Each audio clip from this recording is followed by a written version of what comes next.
Be ready. 5 seconds.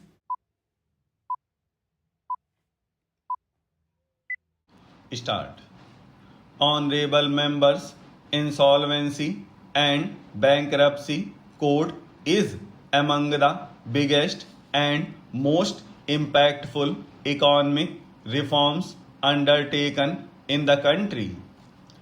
With the coming into force of this code, banks and other financial institutions have been able to settle directly or indirectly an amount of more than rupees 3,50,000 crore. This code has also curbed the tendency of willfully defaulting on loans taken from banks and other financial institutions. Under the direct benefit transfer funds from more than 400 schemes are being directly credited into the accounts of beneficiaries. During the last 5 years, rupees 7,30,000 crore have been transferred through DBT. So far, not only has DBT prevented rupees 1,41,000 crore from falling into wrong hands, but it has also enabled deletion of names of about 8 crore ineligible beneficiaries. DBT will be further expanded in the coming days.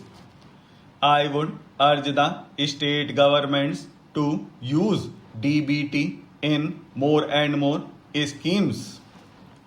Infrastructure will play an important role in ushering in a prosperous India. My government's continuous endeavor has been to build infrastructure in an eco-friendly manner. Along with concrete, greenery has been made an integral part of the highway and expressway projects. For supply of electricity, optimal utilization of solar energy is being stressed. Household and industrial wastes are also being used in road construction. In the 21st century economy, the pace and spread of urbanization will continue to increase. Development of urban infrastructure in cities and suburbs will pave the way for economic progress and enhance employment opportunities. My government is tirelessly working for a modern India by providing world-class infrastructure and public amenities in villages as well as cities. Special emphasis is being accorded to improving connectivity in the northeast, hilly and tribal areas. In addition to increasing the ease of living of citizens in the northeast, tourism, agriculture and other allied sectors will also benefit from better connectivity. Effective steps are being taken to expand organic farming in the northeast. Under the Bharatmala project, construction or upgradation of about 35,000 kilometers of national highways is to be undertaken by 2022.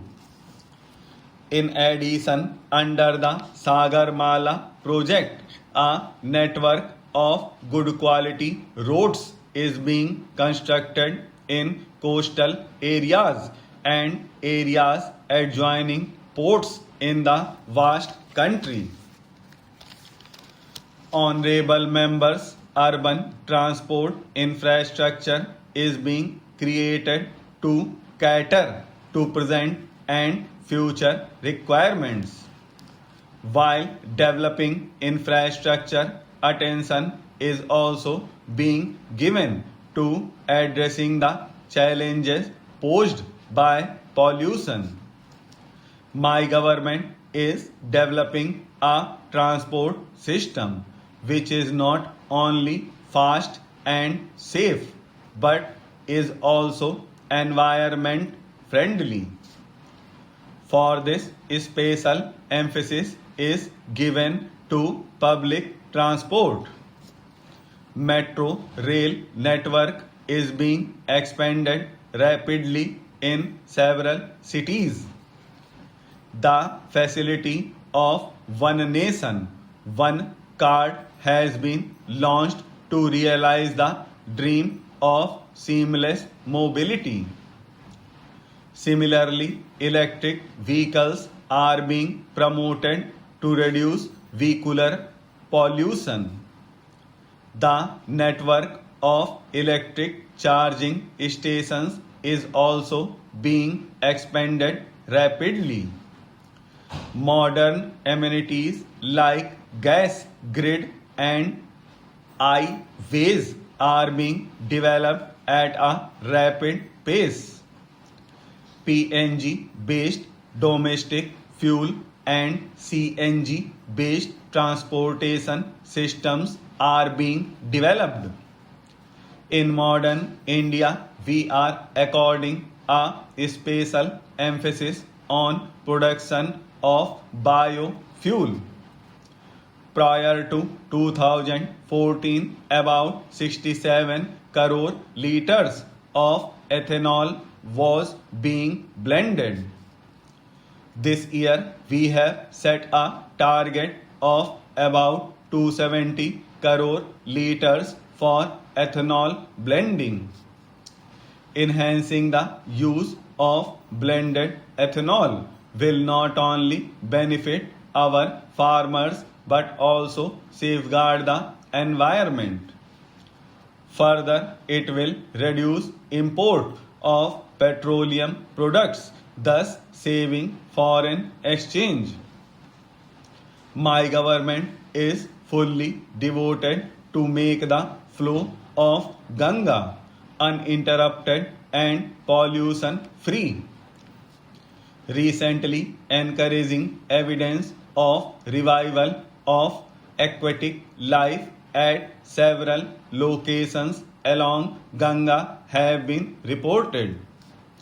This year, during the Ardh Kumbh in Prayagraj, the cleanliness of Ganga and amenities provided to the devotees have made news throughout the world.